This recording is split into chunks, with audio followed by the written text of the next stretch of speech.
Welcome to the Bruce Arians Show. Casey Phillips here with head coach Bruce Arians. Another exciting win. That one probably down to the wire a little more than you would have wanted. And speaking for myself, I feel like I lost 5 to 10 years off my life. What was the ending like for you there, especially waiting to see about that flag?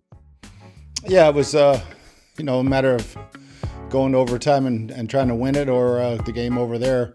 I thought they would pick it up. I didn't think it was pass interference. Not like you're biased on that call or anything, No. But no, I was so impressed with that play by Antoine Winfield Jr. and he had to cover some ground on that play. So take us through what he was able to do and the coverage of that.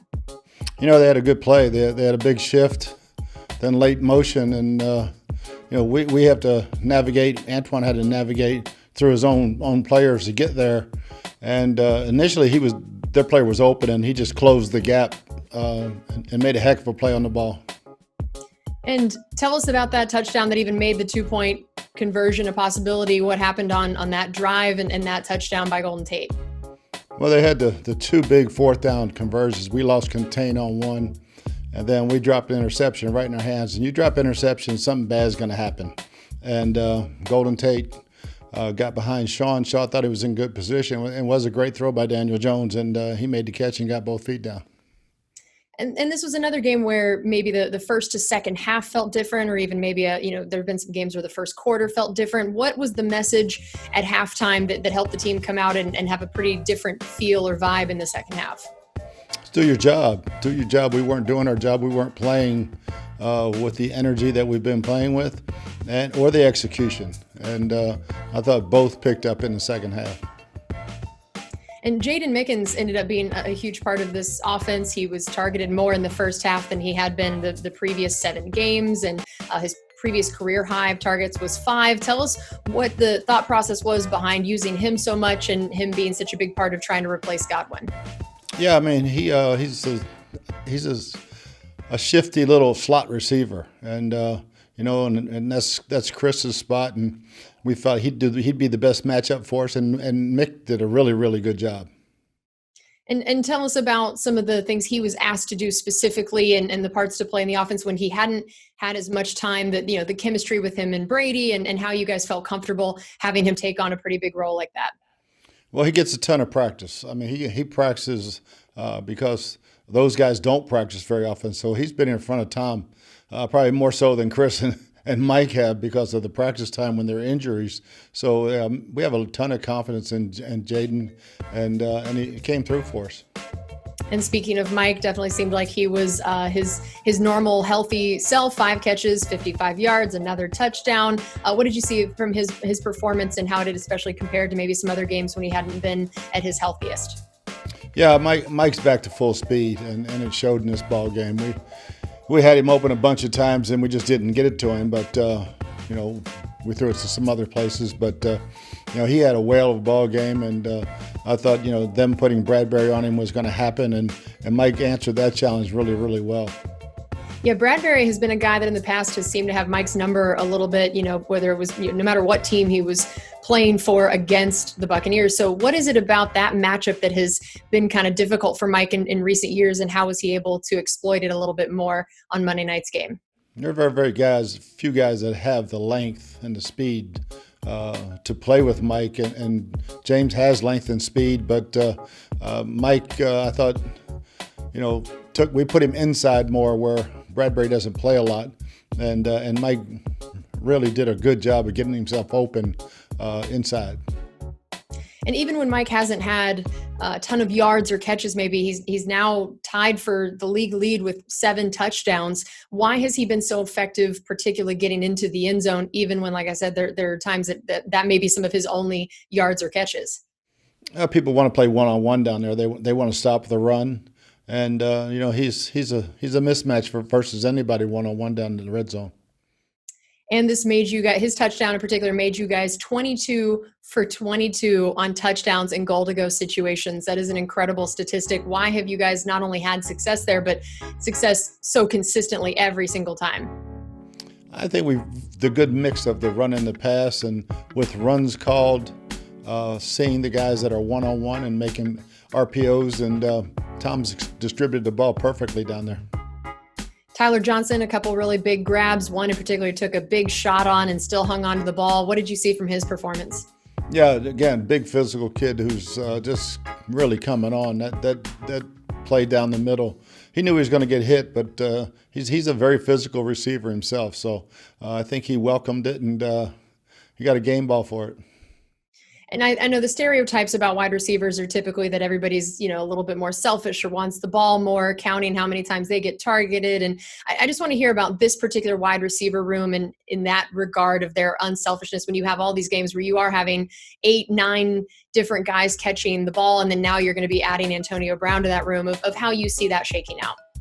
Yeah, just go do your job. Go out and get open. The ball will find you, and be happy when the other guy catches it. Be the first one to congratulate him. And tell us what you thought of Rojo and Fournette's performances and the choices behind when you used each of those guys.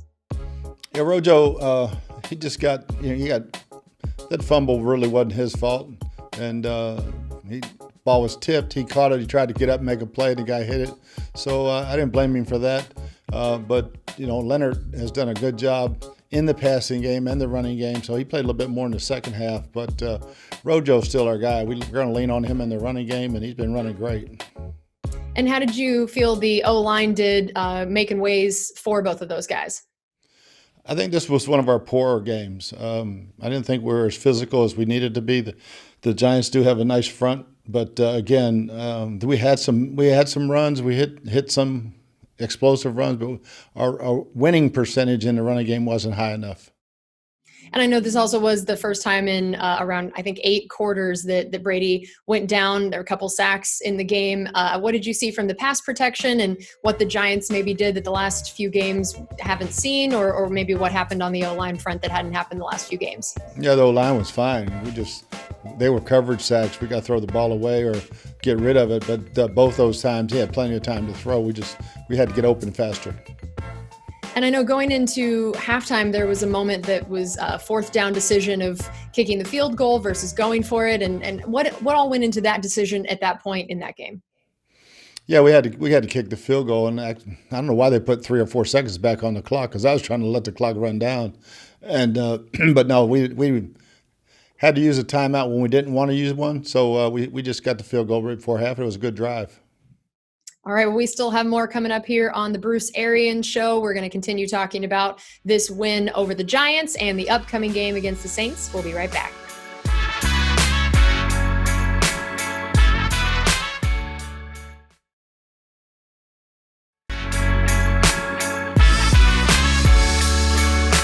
Welcome back into the Bruce Arians Show. Casey Phillips here with head coach Bruce Arians, talking about that win over the Giants.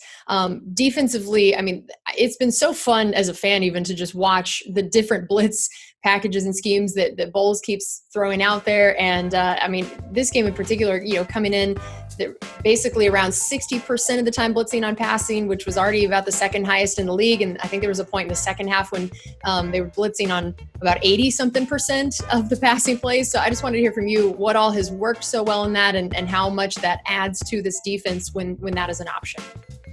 Yeah, there's different styles, and you can bring 5 or 6, or you could bring 4, but it's dropping from the other side and rushing DBs. Try to keep the back end so that you got zone blitzes that you want to let 3 or 4 guys get out and keep the back end so there's no check down or no flare control, and or get home. So I think Todd does a great job of mixing and matching. And Devin got home one time, and I think Shaq caused 2 interceptions. He didn't get any sacks, but he caused 2 interceptions. Yeah, take us through both of those plays that Shaq made on those 2 interceptions. And that's definitely one of those where he won't get as much credit stat-wise. It won't show a sack, and he's not the one getting the interception. But did you feel like he essentially was the reason for both of those interceptions? Oh, there was no doubt. Yeah, he had Daniel in the grasp and spinning him around and caused 2 errant throws that we were fortunate enough to pick off. Big plays in the game. And with him, even when he's not getting some of those same statistics like sacks, where do you see his play as compared to last year, especially when, again, those of us that mainly look at more of the stat side don't always recognize the little things he's being asked to do? Oh, he's got a ton of hits, ton of pressures. The sacks will come, but he's still playing really, really high level football and creating havoc for quarterbacks, getting them off the spot, and just don't get tied up in statistics. And we had talked about the blitzes and Devin White getting home for one of them. What did you see from both Devin and Lavonte's play? I thought it was just average for really both of those guys. I expect more out of both of them. Lavonte dropped a huge interception that would ice that ball game, and that's not like him. He always makes that play. And I think they played good. Don't get me wrong, they played good, but I expect great out of them every week. And what do you think it was that made both of them not as effective maybe or as consistent as they normally are in a game? Was it something the Giants were doing, or was it just a bit of an off night for them? A little bit of both, And, Devin got held a number of times in the running game, but that wasn't called. But the Giants helped. But, again, there's a level of expectation for our defense that I don't think we lived up to in that ball game. All right, well, we still have more coming up here on the Bruce Arians Show, so don't go anywhere.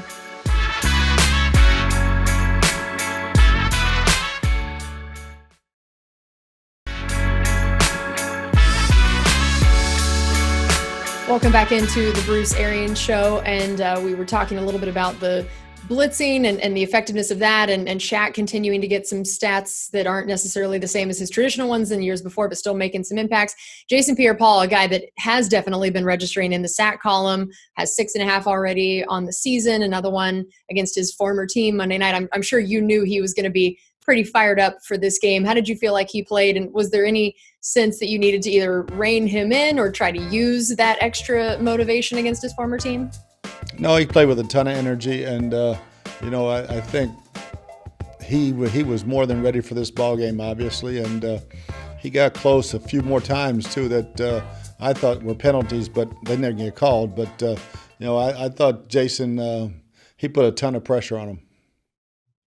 And about at halftime, the Bucs defense had given up 64 rushing yards, and going into this game, we're only giving up 66 for entire games. What were the Giants doing in the running game, or what was the struggle on the defensive side to slow it down as compared to some other games when you faced some pretty prolific rushers earlier this year?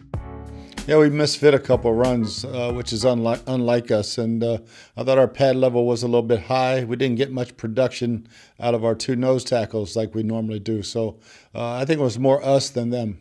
And it just feels like there's been such a consistent narrative this year of the defense coming up with some really big plays, particularly interceptions, at a time when the team really needs them, and them being essentially the catalyst to get things sort of turned around. Take us through both the Carlton Davis interception and the Sean Murphy-Bunting interception. We know that Shaq played a big part in those, but those two guys, what their role was in it, and what those two interceptions meant for what was going on in the game at the time. Yeah, they were both playing in zone defense, so their eyes were on the quarterback. And Shaq, again, he's got him in the grass both times. And Daniel, being the young player he is always trying to make a Superman play. Throw it up and threw it right to Carlton. He caught it, made a big play, and then Sean made a real nice interception on the other one. And overall, interceptions, the defense has been doing incredible at that overall. And where has that really changed from recent years, you think, in terms of being able to really produce in that stat column that consistently week in and week out being able to produce interceptions? I think it's just a good combination of pass rush and guys playing with their eyes up and catching the football. We dropped 2 interceptions in that game also. But, the big play, Carlton's play was huge for us. Came out at halftime and really energized the sideline, and we needed some energy, and was a huge play for us. And how would you rate the play of the corners overall Monday night, and maybe even explain a little bit of the ways that you used Jamel versus Sean Murphy-Bunting and the roles that you see the two of those guys in Carlton playing? Carlton's playing at an all-pro level, and Sean was struggling a little bit. I was really happy to see get the interception because he had a great week of practice. We started Jamel in our base package, and they played a lot of 2 tight ends, so Sean didn't play as much as I hoped. But we got 3 really good corners, and hopefully keep them all healthy. And there was a huge drive offensively in the middle of the third quarter, some big passes to Mike and to Gronk, and then it resulted in a Gronk touchdown. How big was that drive in particular, and what was really working in that drive as compared to some of the other times that the offense had stalled a bit? Yeah, I think it was a good mix of run and pass, but we converted and we got chunks. Anytime you get chunk plays in a drive, you should score touchdowns. And Gronk, I mean, another touchdown to him. It feels like he and Brady have gotten into that same rhythm that they've had in years past. What has seemed to change or click or start happening to where they're producing in the end zone so consistently now?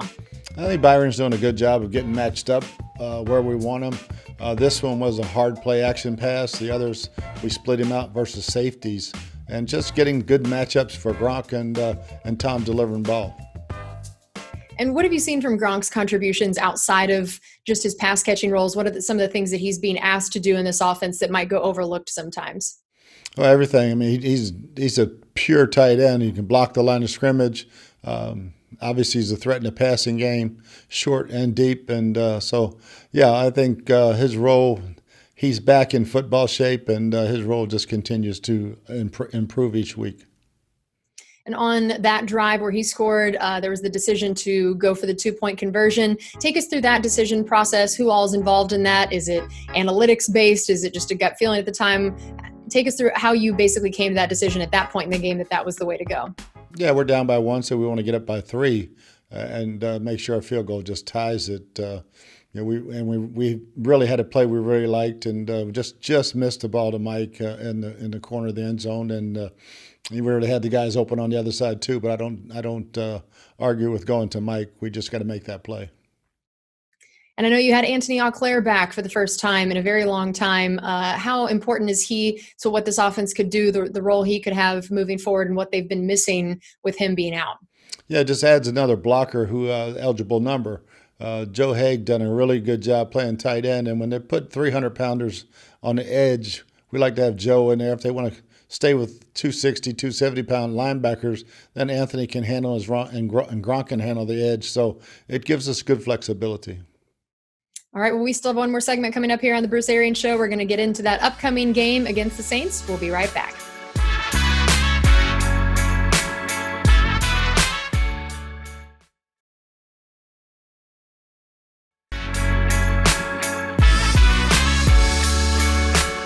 It's time for the final segment here on the Bruce Arians Show. Casey Phillips with head coach Bruce Arians. Game against the Saints coming up. I would just want to hear, first of all, how you feel like the Buccaneers are different from the last time that they faced the Saints week 1 as compared to now. You essentially have this perfect little bookend of first game of the first half and first game of the second half of the season. Where have you seen your team evolve? Well, I think most of us know what we're doing now. The first game, we had very little clue what we were doing. And so it's one of those things, especially with the quarterback having so much time to learn what we were doing and offensively. And we played very, very poorly in that ball game in New Orleans offensively and the kicking game. So I think we've improved drastically in the kicking game and definitely in offense. And now this will be your first game where Antonio Brown will be available to play. Now you have had some time with him around the facility and getting to be in meetings and learning things. Where have you seen him in terms of both physically and mentally, and how prepared he will be after some time away? Well, we'll know more Wednesday when we get him on the practice field with us. But physically, he looks in really good shape. He's been with the strength coaches and running and doing all those things. And he'll pick up the playbook fine. And, it's just really learning a game plan versus the whole playbook. And Antonio won't have any problem with having a good role for this ball game. And is that helpful when you're about to face a team for a second time, or a team you face often, to be able to have essentially a new weapon that they aren't as familiar with how you might be using them? Yes and no, but we know how they're going to play Mike. Probably they haven't changed in a couple of years now since we played him, and we'll keep our fingers crossed to see if Chris is available, and then what Antonio's role will be. So they can't double cover all those guys, so we'll see how it goes. And how have you seen the Saints change, grow, evolve, deal with some adversity in terms of injuries this year, and how they might be similar or different to the team that you faced in week 1?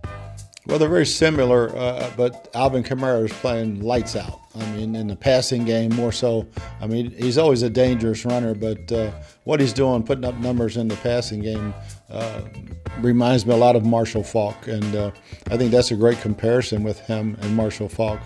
But Drew Brees is playing really, really well, especially in the hurry-up. So it'll be a big challenge. It'll be a great challenge for us. All right. Well, good luck in that game. Thanks as always for joining us, and congratulations on that win in New York. Thanks. Thank you, Casey.